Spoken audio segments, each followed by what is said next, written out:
மங்கள பட்டினில் மணக்கோலம் விவாகா வழங்கும் சுபமுகூர்த்தப்பட்டு தி Chennai silk D நகர் வேளச்சேரி குரோம்பேட் மற்றும் திருவள்ளூர்.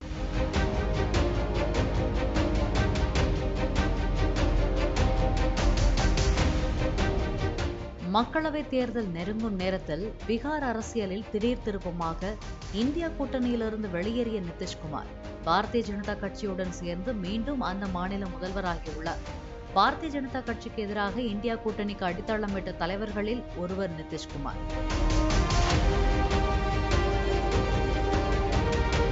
சமீபத்தில் திருவாரூரில் அமைக்கப்பட்ட கலைஞர் கோட்டத்தை திறந்து வைக்க வருமாறு அழைத்தார் முதலமைச்சர் மு க ஸ்டாலின். பங்கேற்பதாகவும் உறுதியளித்தவர் இறுதி நிமிடத்தில் அந்த நிகழ்வை தவிர்த்தார். அப்போதிருந்தே நிதிஷ்குமார் இந்தியா கூட்டணியிலிருந்து விலகும் நோக்கத்தில் இருந்ததாகவே தெரிகிறது.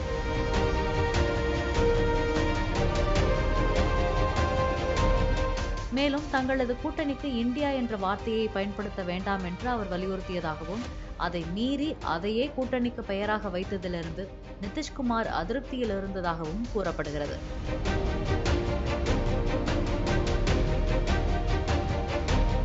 அதோடு இந்தியா கூட்டணியின் ஒருங்கிணைப்பாளராக நிதிஷ்குமாரை பரிந்துரைத்தார் சீதாராம் யெச்சூரி.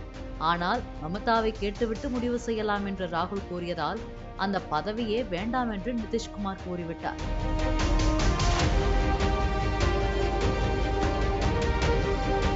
அதேவேளையில் லாலுவை ஒருங்கிணைப்பாளராக்கலாம் என்ற நிதிஷின் பரிந்துரையும் ஏற்கப்படவில்லை. ஒருங்கிணைப்பாளராக மல்லிகார்ஜுன கார்கே தேர்வு செய்யப்பட்டார். நிதிஷ்குமார் பிரதமர் வேட்பாளராக அறிவிக்கப்படலாம் என அவரது ஆதரவாளர்கள் எதிர்பார்க்க கூட்டணியில் எந்த முக்கியத்துவமும் அவருக்கு கிடைக்கவில்லை. இதையடுத்து இந்தியா கூட்டணியிலிருந்து முறித்துக் கொள்ளும் முடிவுக்கு நிதிஷ்குமார் வந்ததாக கூறப்படுகிறது.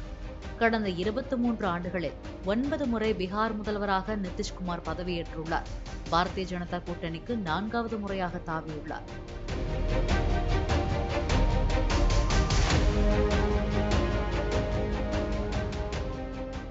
மங்கள பட்டினில் மணக்கோலம் விவாகா வழங்கும் சுபமுகூர்த்தப்பட்டு தி சென்னை சில்க் டி நகர் வேளச்சேரி குரோம்பேட் மற்றும் திருவள்ளூர்.